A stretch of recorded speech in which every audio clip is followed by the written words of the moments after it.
রামায়ণের সবচেয়ে শক্তিশালী চরিত্র কুম্ভকর্ণ। কিন্তু প্রশ্ন একটাই, 6 মাস টানা ঘুম কিভাবে সম্ভব? এটা কি অভিশাপ নাকি প্রকৃতির এক গভীর পরিকল্পনা?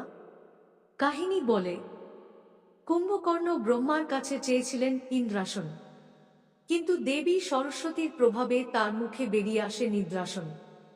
এই ভুল কি সত্যিই ভুল ছিল, নাকি পৃথিবীকে রক্ষার জন্য এক মহাজাগতিক সিদ্ধান্ত? আধ্যাত্মিক দৃষ্টিতে এটা সাধারণ ঘুম নয়, এটা ছিল যোগনিদ্রা, যেখানে দেহ স্থির কিন্তু চেতনা জাগ্রত। জ্যোতিষশাস্ত্র বলে, সূর্যের শক্তি কমলে তমোগুণ বাড়ে, আর তখনই কুম্ভকর্ণ গভীর নিদ্রায় যেতেন। বিজ্ঞান আজ যাকে বলে হাইবারনেশন, প্রাণীরা মাসের পর মাস যা করে, কুম্ভকর্ণ হয়তো তারই এক উন্নত রূপ। রাবণ যখন এই নিদ্রা ভাঙলেন, প্রকৃতির নিয়ম ভাঙা হলো।